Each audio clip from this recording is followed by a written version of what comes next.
Crazy. All right, folks, welcome to Hunting the Rut Hotline with Don Bell. Hey, it is Thursday night.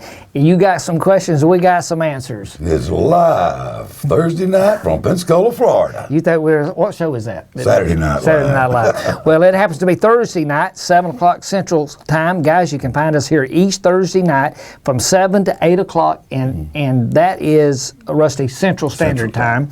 And guys, it don't matter everywhere else. You just find us Central Standard Time, whether you're east or mountain. We're here at this time each Thursday night. And guys, we're glad to have you back tonight, and we've got several things we're going to be doing today. One is to remind you is that, Rusty, season is ended everywhere except where we're sitting. In Florida. In North Florida, and Florida appeared, but we're sitting up here in Pensacola right on the panhandle, and we got what? Couple of weeks left. 2 weeks left, and we're ending in post-rut here in North Florida. And then all of our attention on this show is going to be gearing you up and educating all the customers out there and all the consumers out there on what deer are beginning to do now for next year. So folks, stay tuned. We're going to be right back. Take a quick commercial break. Rusty, we'll jump this bad boy off. Yeah, all right, folks, see you in just 1 second.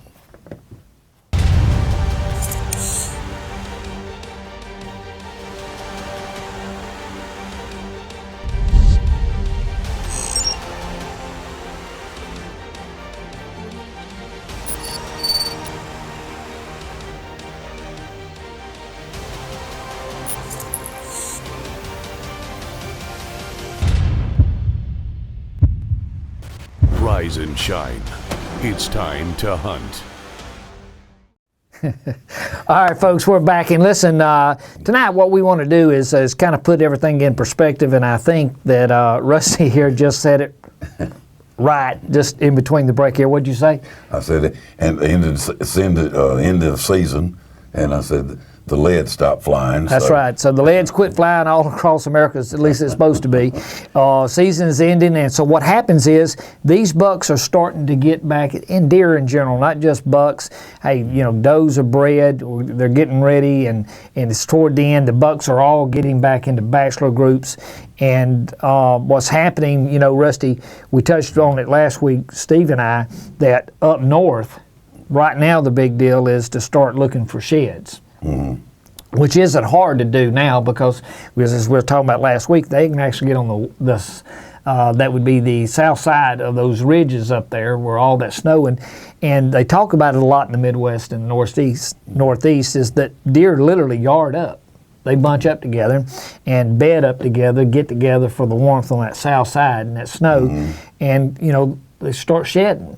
And as much as a month ago, I could take your horns up west and pull your antler, and your antler's going to come off.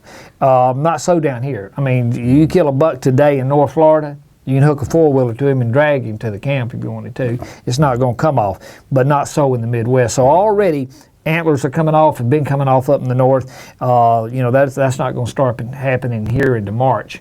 Here in the southeast, Alabama, Georgia, North Florida. It's happened other places. But as season's progressing now, these bucks are starting to get back into bachelor groups. Mm-hmm. And that's going to happen all over the country. And when they're doing that, they're getting ready back into that pecking order. And it's kind of a different pecking order than what's happened at the first part of it, because the first part of it is kind of a ramping up. Now, just like you said, is that lead quits flying, and everything starts getting back at a ease. Yeah, they get back in that comfortable position. Yep, that's right. They're back into that, just getting back into that grazing and getting back into does getting ready to have fawns for the spring and summer. And so, in fact, I was coming in last night, and man, there was deer everywhere between Wilcox County and Alabama. I mean, in Florida. Just standing everywhere. And you can tell that season's over with and everything's kind of easing down, and those guns aren't going off. They don't have near the much pressure in the woods. And so they're going to start getting back in their routine. But the biggest routine is they're starting getting back in bachelor groups. And this, folks, you need to remember is that right now, bucks are getting back together. Bucks are more concerned with other bucks 12 months out of the year than they are with the doe. Guess when a buck's interested in a doe? That's one peak time. During the peak time. Outside of that, he's more concerned with other bucks, and that's true. And so their life centers around other bucks, and these young bucks are going to start learning about life during this time. So in just a few moments, we're going to take our first caller, and as we do that, we'll be able to see, guys, as these bucks get back together all over the country, you'll be able to call in and say, yeah, but look, I'm living in Texas. What's it like in Texas versus, Michigan? And there is going to be some lag time in that as they're starting to get back in, because the patterns, Rusty, will start changing based off of food sources. You take the Midwest. Man, they ain't even thinking about even planting gardens up there until May, June. Still scooping snow. They're still scooping snow. In fact, we're fixing to leave guys to go to a big trade show tomorrow. I'll be gone, and one of our guys is flying out of Minnesota, and one out of Tennessee, and they're trying to get out of snow. They're wondering if they can get to the airport or not. Well, down here it's 70 degrees today. 70 degrees today. So even though our bucks hadn't shed yet, when they start getting back together, they're going to have food source. Stuff's already greening up. If you notice along the interstate here, everything's already greening up to where they can get fresh foliage. But up north, that's not going to be the case. So they're going to yard up. Their start time is going to be a little longer, though they're getting together a little quicker than what we're doing. So, guys, I believe we got a first telephone caller. All right, let's see who we got. Do we got us one on the phone there, guys? All right, coming in? Nope. All right, I tell you what, we'll hang tight and see if we can get him. They're saying we got him, but I don't think he's coming through. Nope.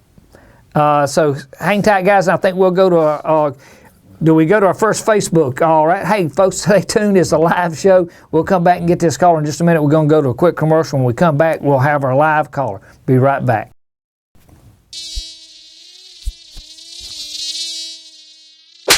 Repel and kill the bugs that bug you most with the all-natural 100% deep-free BioShield.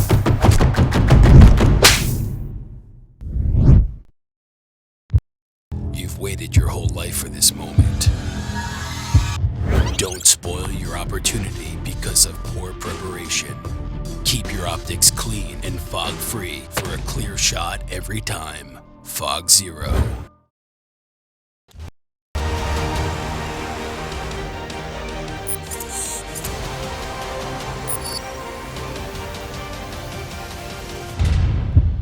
Rise and shine. It's time to hunt.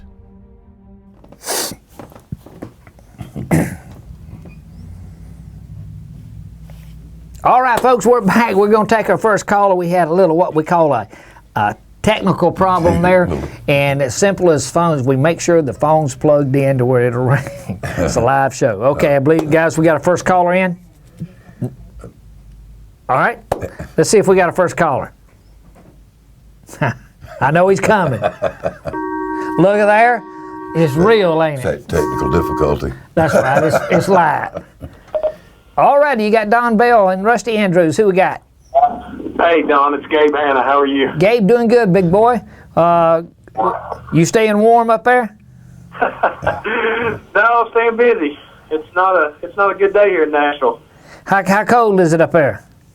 It's about 25, and it's we've got about a half inch of ice on everything, and it's miserable. I know we got a guy trying to get out of there tomorrow. He's wondering if he can get out of there because the ice. He's trying to fly to Phoenix to a Sports Inc. show, and we're all leaving tomorrow morning, going to various places. I mean, we'll have people in Phoenix tomorrow, and two of us will go to Fort Worth. One going to where are you going? Hershey, Pennsylvania. Hershey, Pennsylvania. He's just going. It's cold up there. He's too, just going up there to eat chocolate. All he's doing. It's cold up there. So we got a lot. I'd rather be going to Arizona. Yeah, well, yeah. Listen, I'm telling you. Well, it can get cold out there. As well. What kind of question you got for us today? Okay, two questions. One on the reserve urine or any of your urine. How does freezing them affect them and keeping them fresh? And second, on a totally different question, when you're when you're using your product in the woods to hunt and you're making your mock scrapes, how do you expect a subordinate buck to respond to that versus a dominant buck? Okay, let's take the first question. Urine, any urine frozen won't preserve the freshness of it. You have a lot of people that they'll say they'll put it in the freezer and freeze it, but I mean it's going to slow it down, but it's not going to preserve it. In other words, if you were to put ours, which is oxygen free, and you poured it in an ice tray and froze it, right? I mean, if you put it in a jar and put it in there and freeze it, it's going to break, unless you got plenty of head space in there to allow for the expansion. When if you do, you got oxygen. So, but if you freeze it, it's not going to keep it from ammoniating. Now, having said that, Gabe, there's a lot of people think, Rusty, that if you, how can I use scent? But up here in the north, it's so cold. What can I do to keep it from freezing? But even frozen scent smells. So, that's important to understand. If you were to take it and put it in an ice tray and then freeze it, then you'd be able to tell that it still stinks. So it makes a big difference. Just don't put that in your drinks. No, you don't want to put it in your mixed drink. But literally, Gabe, if you were to take urine and freeze it, it will not stop the ammoniation process, but a deer can still smell it. So if you were to take Top Secret and pour it out and hunt, and it freezes, it's below zero or below freezing, and it freezes, a deer can still smell it. Does that make sense? Yes, sir. And that's real important to people to understand it, because a lot of people think that they need to use a heated scent dispenser to keep it from freezing. And the problem, what a scent dispenser, a heated scent dispenser does, it speeds up the molecules, which means it's speeding up the ammoniation process. Does that, but what they're trying to do is keep it from freezing. Right. And there's all kind of scent dispensers out there, but you do not have to keep it from freezing to keep it from smelling. And boy, it's just a simple example of that. It's just, freeze it in an ice tray and pop it out and put it outside, or just pick it up, you'll smell it. And I say your second part of your question was? When you're using it in an area with scrapes, you're making your mock scrapes. I'd heard you mention that on one of your shows before, make a mock scrape and use this in to attract that buck in. How do you expect a dominant buck versus a subordinate buck to respond to those? Is he going to respond to this? No doubt. You can and will have different responses. Rusty, if you go into a show to a scrape and put in buck urine, it could put it in from a subordinate buck or a dominant buck. It doesn't matter, Gabe, which one it is. It's where it is what matters. Does that make sense?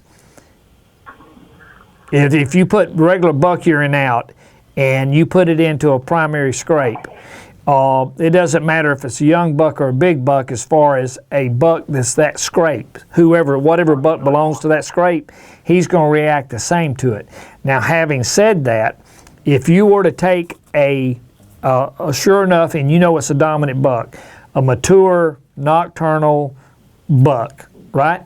And you poured it out, you may in fact run off a subordinate buck that would have came in on that scrape.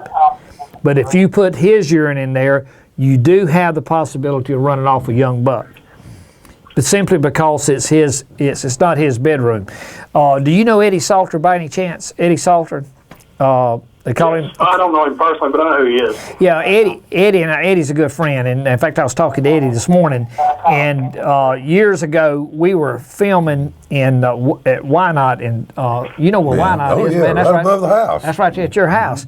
And I had flown in late. It coming in from somewhere else, and Eddie, when I got there, he just took me into a stand that was already hung, and I put a tarsal gland up and put buck urine in a scrape. And I don't know if you can see the screen, but imagine Or by any chance, are you sitting in your truck? No, sir. I'm actually on duty today with the fire department, and I'm actually sitting out on a call waiting on my power company to show up to pick up some live fire lines. And hey, folks, you can call from anywhere, can't you? All right. Yeah. Well, look, imagine you're sitting in your truck. Then the reason I asked that, so you're looking out your windshield. So I'm sitting in your seat in that truck, and in front of me is like a horseshoe in a creek. Mm-hmm. And I put this urine out in the scrape, and the wind was going downwill, so Gabe, that would have been through your windshield out in front of the truck out there, right? Okay, yes. The wind's blowing, it's daylight, breaking daylight. Here comes a mature doe, Rusty. I mean, that old girl's son, she was high-stepping, and she was coming around, and she was skirting that branch, and she was coming left or right, coming toward downwind from that scrape, which Gabe was a master bedroom. And when he hung that, when she got downwind and smelt that buck urine, she turned and came up to me. But what was interesting about this is, and to answer his question, is that there was a little basket buck trailing her, maybe 10, 15 yards. And so you could see them both. She was just kind of easing along, and he was following her, and you could tell that little old basket buck, he thought he was something. That was a teenager, had him a cougar, you know. He had him a grown, mature woman, you know. So he was following that doe around that branch. And when she got downwind, Rusty, of that primary scrape, that doe turned, just like, it looked almost like a Marine. She turned and pivoted and come straight to me up the hill. When that little basket buck hit that same scent, he turned and went the opposite way across the branch. Now, the question is why? Because he smelled that toss gland from a dominant buck. It wasn't. He knew that was not his master bedroom, right? And he just thought he was bad to there. And immediately she was running with him until she smelt a mature buck in a primary scrape, which was the master bedroom. She knew what that was. She turned and came to me. He turned and went across the creek. And that's the difference. They can tell a difference, but the big part on that is the nervousness. If you were just out in the woods, you know, Gabe, if you were just trailing into your tree stand and a young buck hit it, he probably wouldn't act near as nervous there as he would walking into the master bedroom. Does that make sense? Yes, sir. In other words, you know, if Rusty, we get through with this show and we go somewhere to eat, and you know, somebody, a big man walks up past us, we're not upset, but go home afterwards in your master bedroom and the big guy's there, now you're upset. So the reaction is not what you smell, but when and where you smell it. That's the difference. So does that make sense? Yes, sir. Gabe, it's real important to know that same way with grunting. You haven't got to have a big grunt. I mean, a deep grunt. Most people wants the grunt to sound like a big buck. Mm-hmm. You don't have to have a grunt to sound like a big buck. And the same way with rattling. Rattling, you're in Tennessee? Yes, sir. Rattling in itself is almost a misnomer. There's not that many places in the country that you really could take a set of antlers and just clang down on them hard, sure enough, and get down and rattle hard with them. You know, there's parts in the Midwest and Texas you can do that. Everywhere else you'll be just as effective by taking those horns and just those tines and just do that, Rusty. Yeah. That's going to do the same thing. It's going to put them downwind. That's all it does, Gabe. Puts them downwind. Grunting, Rusty, puts them downwind. It's the buck urine and the estrus that's what draws them back in. Does that make sense? Yes, sir. All right, big boy. Well, look, we appreciate you calling in, and stay warm up there, and stay warm. That's enough. We'll do what we can, that's for certain. Gabe, do you turkey hunt? Yes, sir. All right, man. Don't forget to get you some of that BioShield. You're gonna get ready to turkey hunt.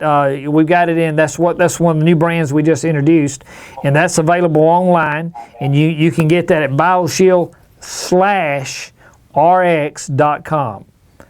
I will do it. Hey man, you bet. You take a bath in it. we're not saying you stink, we're saying you take a bath in it. You wash your clothes, and you can spray it to keep, it'll repel fleas, ticks, mosquitoes, any kind of biting insect. Flies. And Great. send us a picture, man. Appreciate it. Hey, Thank you, sir. Have a good one. You bet. Appreciate you being a club member, too. We'll be right back and take a quick commercial break. Thank you, Gabe. Take a quick commercial break, and we'll be right back. Hard all summer to get everything just right. Don't leave the rest of it to chance. Use the finest deer urine ever collected and the only one in the market that is oxygen free from collection to bottle. Get ready. It's time to hunt. You've waited your whole life for this moment. Don't spoil your opportunity because of poor preparation. Keep your optics clean and fog-free for a clear shot every time. Fog Zero.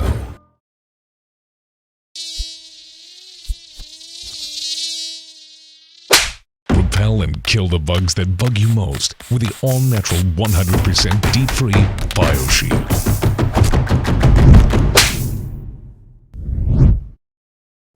All right, folks, we're back. Hey, listen, I want to remind you of the commercial that you just saw, Rusty. That is BioShield. That's new for 2015. And that commercial that you just saw, guys, is airing everywhere. It's on the Outdoor Channel. It's the Sportsman's Channel. And Pursuit Channel. And of course, we're showing it here on Hunting the Rut Hotline. And guys, that is brand new, and you can get that today. That's available, and as of 4/1, it'll be available nationwide to dealers all over the country in your area.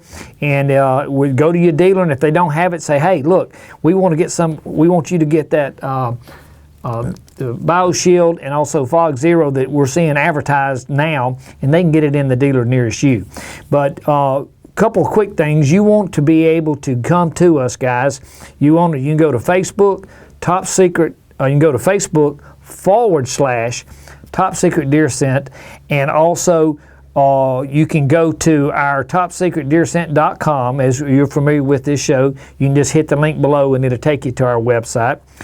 The new product that we just introduced, Rusty, also, which is Scent Shield, Scent Defense.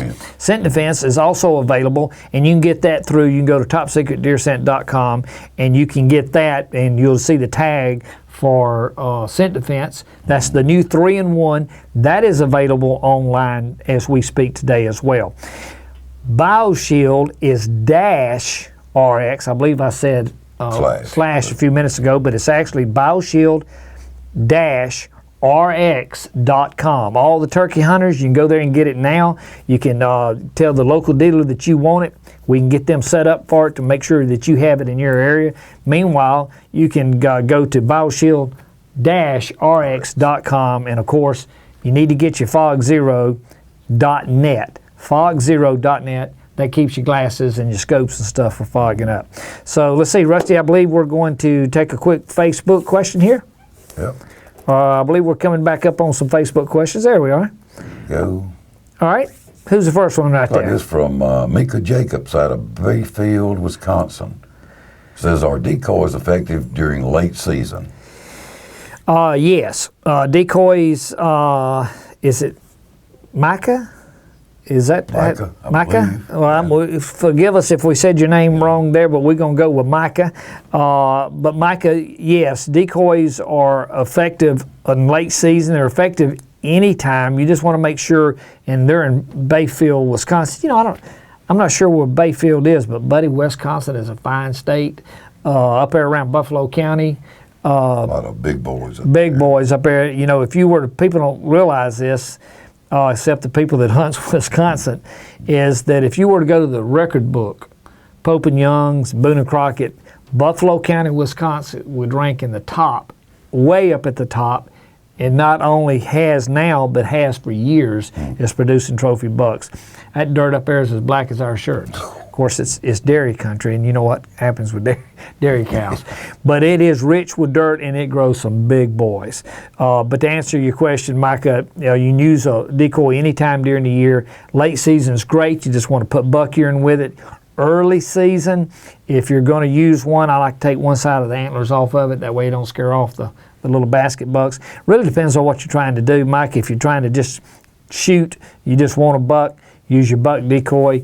If you want a doe early season, just use your doe decoy. Take the antlers off, use the doe decoy, and put you some regular doe urine on it, not buck. Right. But we tell people on the show all the time that really want to have some fun.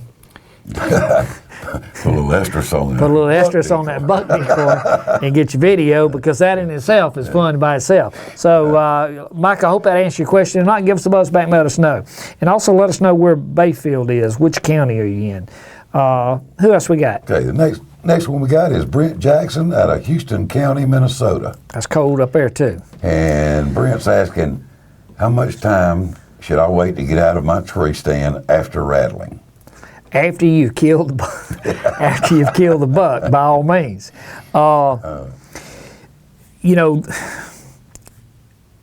Brent, a lot of people, and we've been around for a while, so we've been connected with a lot of good call companies, and a lot of call companies hate for me to say what I'm about to tell you, but what a lot of people do is rattling. They think there's this big sequence to it. In other words, it's like grunting. You're supposed to get up in the tree. You're supposed to, take your grunt call, and you're supposed to grunt, one long one, two short ones. Wait 3 minutes, grunt a long one, wait 10 minutes, grunt again.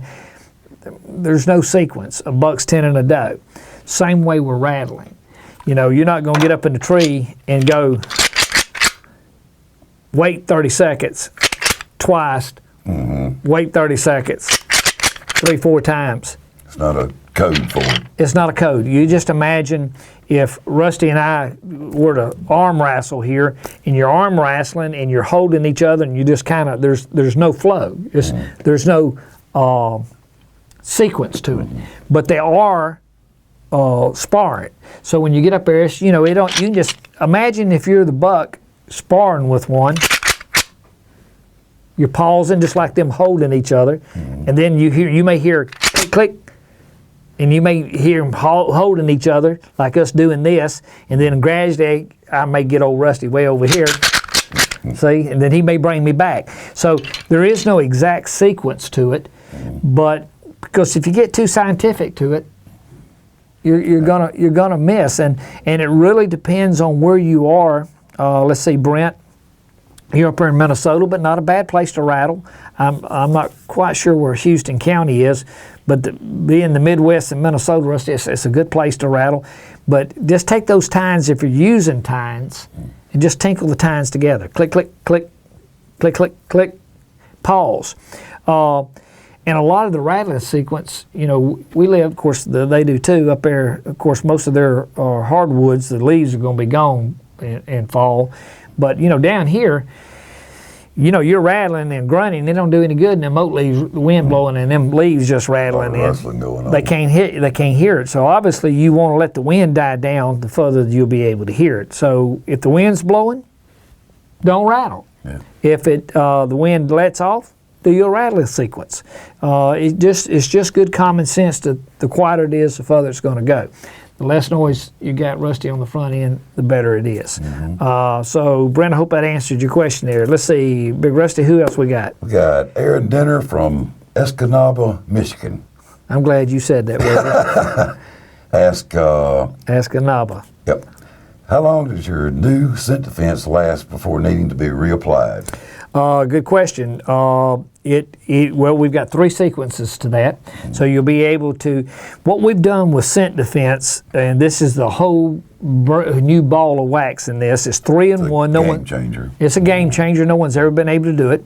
In fact, Rusty, why don't you just, if you would, let's see, can you grab that right there? Yeah, look here. This is live. We can step off camera and come back.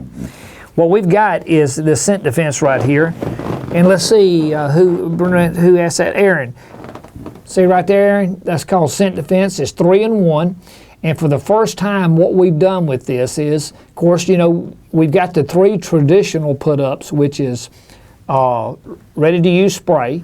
And, of course, we have the body wash and shampoo. And the laundry detergent. So you got the same system that, Aaron, you're used to using.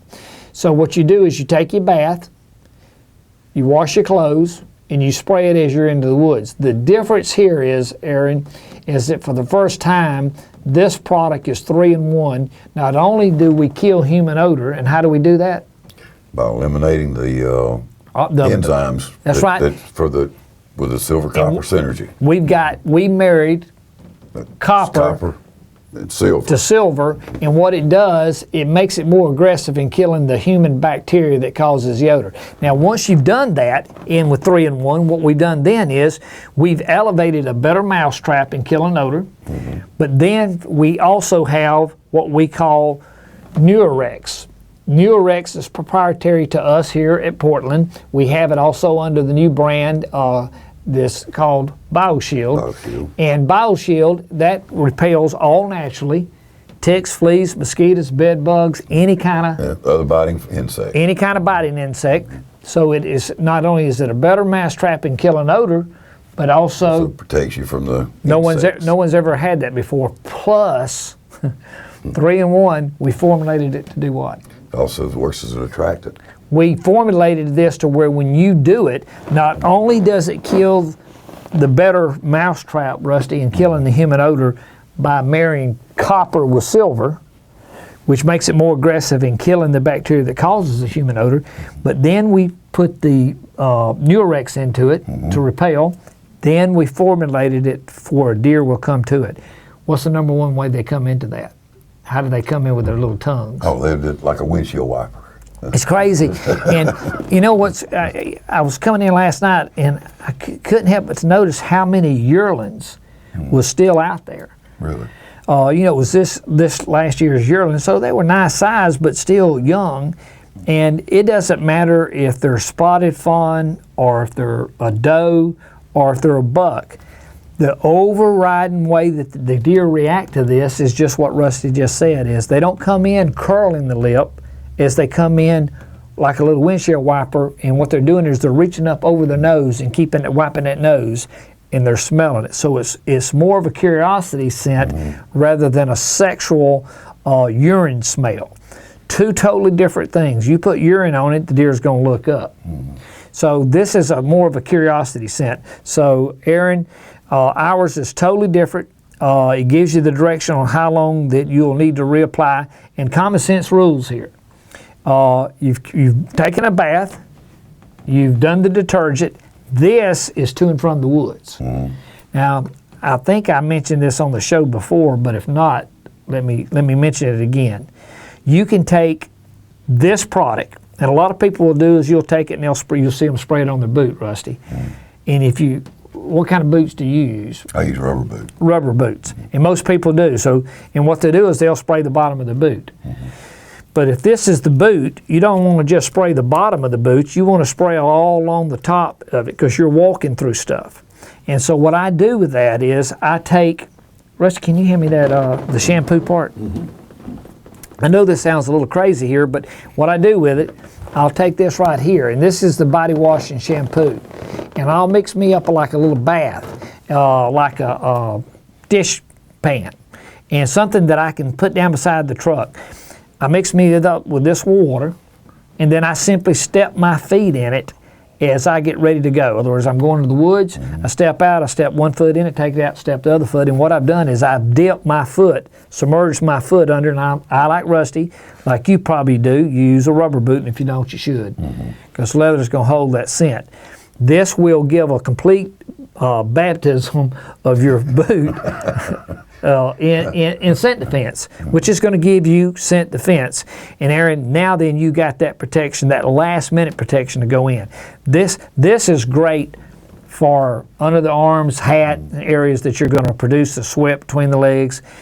Especially on the exposed areas because of the repellents. Exactly right. And not so as you spray this, and that's a great point, Rusty. You not only do you spray this for killing it, but topical spray, and you can put this on you. Literally, you can spray this and put it on your face. It's not going to hurt you, but it is going to repel ticks, mosquitoes, bed bugs, any kind of biting insect. Any kind of biting insect. All right, let's see. I hope that answered your question there. Let's take a quick commercial break. When we come back, we'll see if we can get some more of these calls in or any more of these Facebooks called up. Be right back, guys. From Don Bell, the founder of Code Blue, comes Top Secret Reserve Doe Estrus, the finest doe estrus ever collected. Top Secret oxygen-free collection process is a complete generation above Code Blue. Our patent-pending collection process means no ammonia and no ammonia smell. At a limited quantity of 12,000 bottles, only 0.1% of hunters will be lucky enough to add Top Secret to their arsenal. Visit TopSecretDeerScent.com today and join the 0.1% club.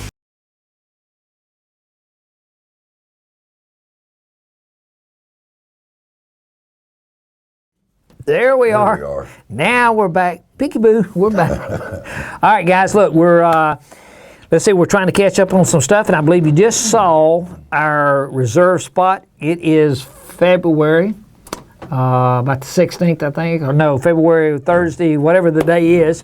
We're into the end of February. We're in open enrollment on the 1/10 of 1% Club. Great deal, too. Great deal. And guys, listen, you can order this, and we get callers calling in, so we want to remind you that you can not only buy today, you can hit that buy button now. It'll take you to the 1/10 of 1% Club, which is sponsored. You see it up on the top left of old Rusty's head right there. Yeah.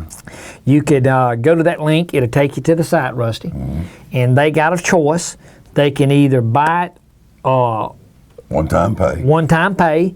You see it on the screen. You can buy a one-time pay just below the 2 bottles right there. You can hit that and say, doggone it, I want to pay for mine today, but season's out and I want it in November. So you can buy it today, one-time pay, and we'll ship it next fall, this coming fall, in 2015 hunting season.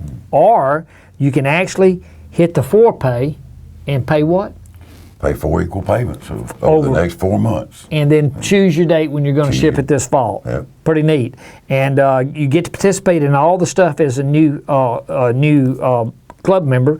And guys, listen, there's not but 12,000 bottles of this. That's all. And we want to remind everybody that Gabe just called in a few minutes ago out of Tennessee. Gabe's a club member. And even with club members, guys, we have 12,000 bottles of the Estrus Buck. It's 26 ounces. This is a single doe. It's never seen oxygen. We literally pulled the old buck off of her. And if you want to know the bucks we pulled off of her, there's the buck urine. And this is called breeding buck, but we have less breeding buck than we do of the estrus. And when I say less, I'm talking about substantially less. Probably 1,200 bottles or so of that. Because, you think about it, you don't need but about 10% of the herd to be bucks to service the rest of the does. So it's actually harder to get the buck urine than it is the estrus. And I know that sounds crazy, but it is true. Therefore, we have less breeding buck urine. And these are the bucks that we pulled off of those does. So, guys, if you want to be a club member, you can join today. Join prepay, pay once, ship next fall, and you can join by either way. Right. They can either buy a big bottle of estrus or a bottle of breeding buck. Either one will get you a club membership. And if you buy one, you certainly can get the other. In fact, once you buy one, you get a 5% discount on all future purchases. So therefore, you get to get a discount on your second bottle. Pretty neat. But hey, open enrollment is going now. You want to take advantage of that and be hitting that website to make sure you don't miss out. I believe, Rusty, we're going to try to go to a few more Facebook questions here. Yeah, here we go. We got Lucas Allen out of Mount Horeb, Wisconsin. Okay. And Lucas asked, on average, how many times can you jump a buck from his bed before he moves out or becomes nocturnal? Lucas, that's really going to depend on probably what time of year it is and the amount of pressure that's put on him prior to it. If you're talking pre-rut and you jump a buck, he may get up and run on out there and get out of danger and then come back in, it settles down. And then, but if you put enough on him, he may move. He may move on. But what happens when you jump a deer, a doe, a buck and a doe is two different things. I'd rather spook a Boone and Crockett than I had a mature doe. And people think that's crazy. In fact, Lucas, I'll give you a quick example here. Rusty doing seminars, people, I give this example. All right, everybody, now think about what I'm about to say. Rusty, you in a tree stand. And let's say Rusty's, for purposes of the example, Rusty's hunting with a rifle. All right, and he's hunting in a green field or a pasture. And you look up, and about 100 yards, 200 yards, a big old buck. You see him step out of the timber, and he steps out into the green field or the field, and he looks around, turns, and he steps back into the woods, into the timber, and you can't see him. So now you're sitting there and you think, good gracious, man, look at that big buck. Now he's 100, 200 yards out there, 75 yards, pick your distance. And so what you're doing, you're fixing to get ready to shoot him, so you start to bring your gun up to shoot him because you know he's fixing to come out. Problem is, old Rusty didn't realize there's a doe standing right over there. Guess what that doe's going to do? And when Rusty brings that gun up, that doe sees Rusty, she's going to stomp, and she's going to go, whew. Blow. Now then, you got a problem. You got a book deer out there 100 yards from you, and you got a doe standing right over here, and you got a gun right here. So what do you do? People say, well, you know, now if you were to call my son, who's 31 now, but if you'd have called him when he was 10, 11, 12 years old, he'd give you the answer to that. Now, I'm only telling you what you can do in Alabama, and I'm not telling you to do it everywhere. I'm telling you the difference, though, Lucas, in what you're asking on spooking a deer. In Alabama, I've told him earlier that if that doe blows you doing this, you shoot that doe. Now, it is to tell somebody to shoot a doe when you got a book deer that you just saw 100 yards out there that just stepped back into the timber. Man, it's like prying teeth telling them to do that, because it goes against all logic, Rusty, to shoot a gun and shoot a doe when you got a book deer that you just saw 100 yards out there that just stepped back and you're waiting on him to come up. But if you don't shoot that doe, you know what's going to happen? She's going to spook you. She's going to stomp and blow. Look, let's say that the doe's standing there, and Rusty, you go, boom, and you shoot that doe. You know what that buck's going to do down there in the woods? He's going to throw that head up, and he's going to listen. And now he may bolt and run, 15, 20 yards, and he's going to stop. And he's going to look around. He's just going to freeze. Didn't bother him. Yep. You know what he's going to do? He's going to go right back to what he was doing. But if you let that doe stand there and blow, that sucker knows what that means. You're going to run him to Tennessee. That's trouble. He knows what that means. And you know everybody's seen it. The worst sign in the world is to see that doe start. And anybody that's ever bow hunted knows that old doe will pick out a foot up and she's going to go, bye, I see you. Yeah, yes, I do. And she thinks she does. She ain't blown yet, but you can tell she's fixing to blow. You fixing to either shoot her or she's going to tell everybody in the woods on it. Now, having said that, Lucas, how many times? It really depends on pressure, what time of year. If it's during peak of the rut, I mean, you can get away with murder during the peak of the rut. Because they're thinking about something else. Guys, you can shoot, and many of you have done this out there. You've seen it. You've seen it on film. It happened to us this year. You can shoot a buck, especially with a bow, and him running a doe, and shoot an arrow slap through him, just clean pass through, and him flinch and stop and go back to running the doe till he just falls over. Because he is so intent on what he's doing. So you can get away with a little more, Lucas, a little more leadway there. But early season, you pattern him too much, what they'll do is they'll change that pattern. And once pressure gets off, they may go back to it. But I hope that answers your question there. Long answer for a relevant question, though. What kind of question do we have next? Looks like I've got Andy Dalter from Amarillo, Texas. Said, what is your take on applying deer scent near feeders that I hunt over? And then the second part is, will that help ease their nerves if they're weary? Andy, we're going to be you're in Amarillo, up in the Panhandle up there, and son, that's a long way over there. So yeah, it is. I'll tell you something. I'll tell you what else they got up there in Amarillo. They got You'd almost make it say armadillo, though. They got some of them up there, too. But Amarillo, up in that panhandle, they have some huge hogs. Really? Oh, yeah. Some huge hogs up there in Amarillo. When I say big, I'm talking about some hogs that just walk through a dang fence. That's the biggest place I ever seen to hunt hogs. But Andy, to answer your question is, hunting over a feeder in a lot of ways will make a buck, a deer, but certainly a buck, harder to kill.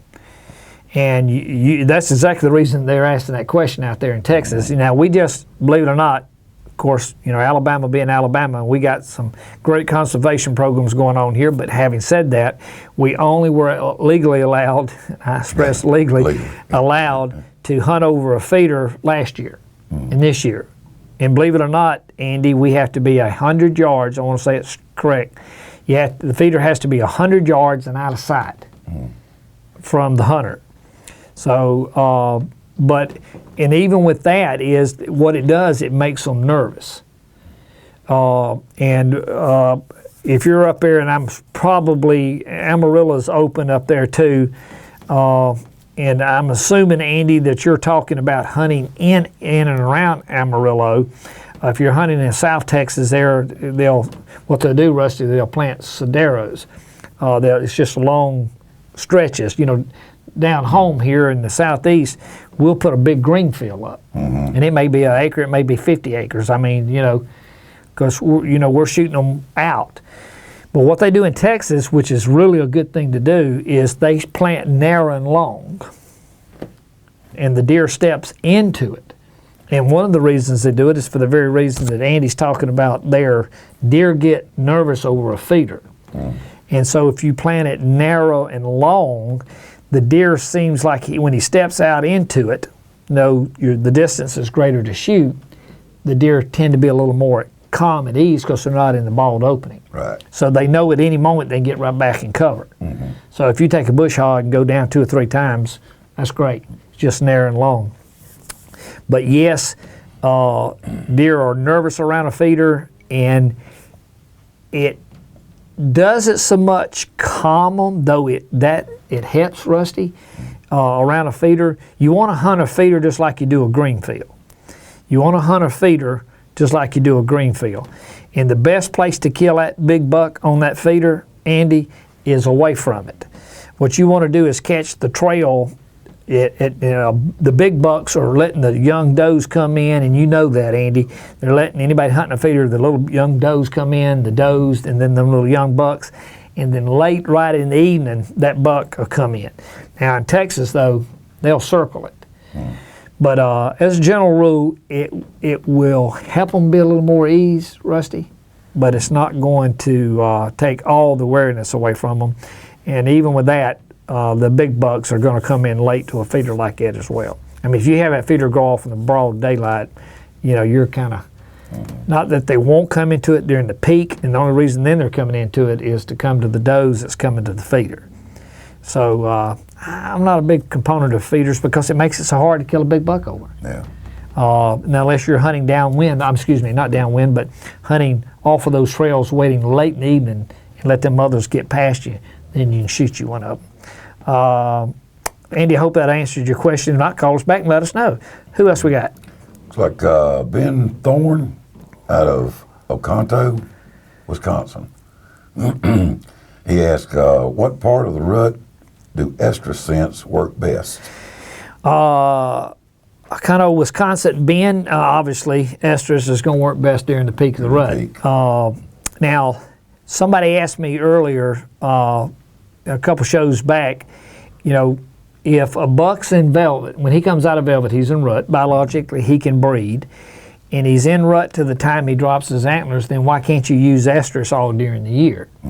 Because just because they drop the antlers, doesn't mean that they're always ready to breed. Their mindset is getting in it. And so in the rut, pre-part of the rut, they're in rut when they shed velvet, but they're chronologically thinking process. All right, they're making a rub line, they're making secondary scrapes, they're checking it. They're building up to their home. They're building up bedroom. to the expectation of the peak of the rut. There's two words that means time. One is the word chronos, and another one is it means the season time. And that time is like when an apple, it gets a point in which that it's ripe, and then if you don't pick it, it'll start going the other way. Well, those bucks know that it's getting ready to be ripe, and when it's ripe, they're working their height. They're getting all excited up to that point. And so estrus works best during the dead peak and then after. So if this is the peak of the rut here, and where's he at? He's in Wisconsin. All right, almost to the day in Wisconsin, Ben. Historically, you're the 7th through the 15th of November in Wisconsin. You'll start seeing them run Halloween, and they're running. So you can start just before Halloween, you start using estrus, and then the peak being the 7th to the 15th of November. And that's pretty true anywhere in the Midwest, but certainly true in Wisconsin. Then you start using it best during the peak, and then rest it and use it all the way to the end of the season. But outside of hunting estrus, what does Ben need to use? Buck urine. Buck urine. Use the buck urine every day of the year, Ben. It heightens the estrus, and you're going to be way more successful, because if you wait to use estrus here, you're grunting here, you need to be using buck urine. Grunting is an infringement. If you rattle like the other questions that just asked us a few minutes ago, you need to be using buck urine, because the buck's going to go downwind. Grunting, rattling, ears, let me get it straight. Ears, eyes, nose, what's the most important? Nose.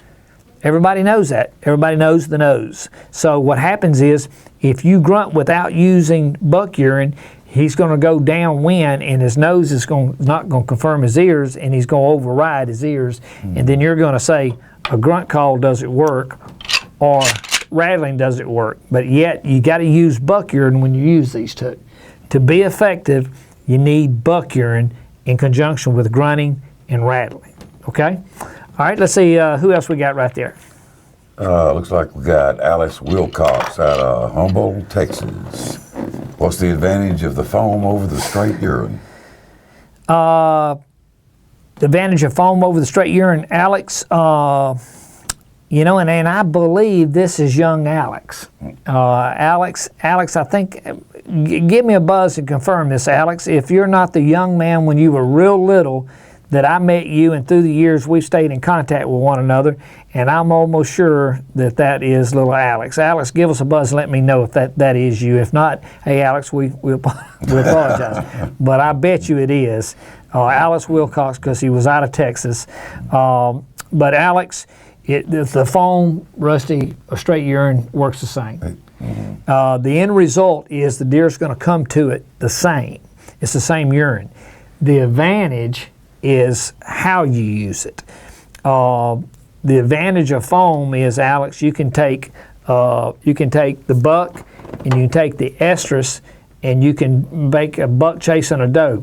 You can just walk along and spray buck, estrus, buck, estrus. Now you got a buck chasing a doe.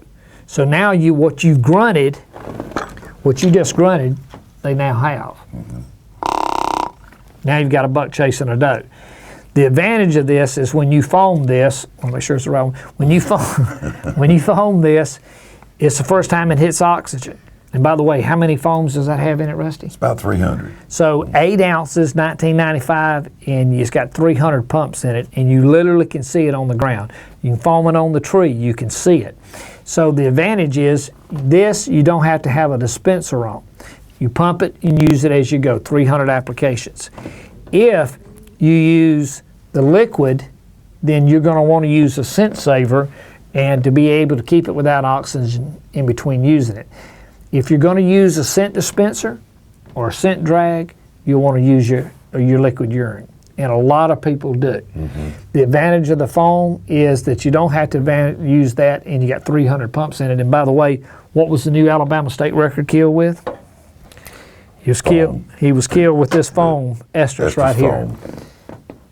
New Alabama state record kill with that product right there. So the foam is excellent. Now the advantage of the scent dispenser here is the scent dispenser. Guys, is that in the full screen there? The advantage of this is, how many ounces is in that? There's 5 ounces in there. There's 5 ounces, and this retails for $29.95. And it's got 5 fluid ounces of estrus, and it also comes in the buck. In the buck urine. And so the first time this hits oxygen is when you drip it. Now there's a big advantage to this, folks, because Rusty gets up in a tree and he hangs this, and you can drip it here by this little wheel. You can turn that little wheel right there. Guys, can they see that in there okay? See the little wheel? You can turn that wheel right there as slow, as fast as you want it. It'll drip as slow, as fast as you want it to drip. So if you get up in a tree and you hang this, and Rusty, you're up there for 4 hours, the whole time you're sitting there, this product is dripping. So each time it drips, and it's fresh. It's the first time it hits First time water. it's seen oxygen. Which means you got a deer standing there. The moment urine hits oxygen, it ammoniates. Dark urine says the deer was here. Clear yellow says he's here now. Big difference. Obviously, you want the buck to be there when you're in the tree. First time, even in a heated scent dispenser, all it's doing is speeding up the molecules to ammoniate. This, it is dripping while you're there, which means it's always you got a fresh dose or a fresh buck standing there, because it's always dripping the first time it hits oxygen. So it's always fresh. Big difference at all. Guys, do we have time for one more, or are we getting close to the end of the show? All right, well, I think we got one more, and we're going to be able to wrap this bad boy up for this week. It's amazing how fast an hour goes. Who we got? This is Christy Watts from Marianna, Florida. And Christy asked, during the rut, which do you think is the best time to hunt, morning or evenings? I know the answer to what most people hunt. When do most people like to hunt? Most people like to hunt the evenings. Now, having said that, it really depends on the time of the year. It depends on the weather. It depends on the where you're hunting. If it's timber, if it's clear cut, if it's fields, if it's a transition. How much pressure? How much pressure? All of that stuff. The other day the last week I think we said this, but I've got some miniature Schnauzer dogs, and I got one's a diabetic, and we take 6 does a year, and I can 6 does a year, and I need to put that recipe on here. It ain't hard. People ask me all the time, what do you mean can a deer? We can a deer just like you can potatoes or vegetables, anything. And you just cube it up, and you raw pack it into a quart, and no water. It creates its own juices out of the meat. And I think it's a teaspoon of salt for like 15 pounds of pressure for like an hour and 15 minutes canning, pressure cooker. And man, it is fine. You take a spoon and you need it just like corned beef out of the jar. It is fine. But I do it for the dog. Now, having said that, the reason I'm telling you that is back to Christy's question, morning and evening. Well, the other day we set up there, Rusty, and it was blacktop. You see the blacktop, and actually it was behind my house. And I got a twin brother. He sat up on one side, and Derek, my older son, and my only son, not my older son, better get that straight. Derek and I set up on a log, and within 15 minutes after daylight, we had 3 does. And we just quit shooting. We had enough to come in and start canning. So it really depends on a good, cold, drizzly day. Man, I like a morning hunt. I do. But historically, Christy, most people are going to hunt in the evenings. It depends on, especially with green fields. But if you're talking about timber and stuff, pay attention to what the moon phases are when they're going to be up moving around. Hope that answers your question, Christy. Man, it's amazing how fast an hour goes, ain't it? It sure is. It's crazy. Folks, listen to us. We're going to be here every Thursday night. This show is totally different than anybody else's in the industry in that, they go third and fourth quarter, and it's on a given time. And ours is every Thursday night, 7 to 8 Central Standard Time. And we're going to be right here. We're going to answer your questions. And we're fixing to throw this, start advertising back out everywhere with our show on other stuff that we're doing on Outdoor Sports and Pursuit channels. And so we're going to have a wider audience coming into this. So this show is for you. Tell your friends about it. Log in and see you next Thursday night at 7 o'clock Central Standard Time. See you next week.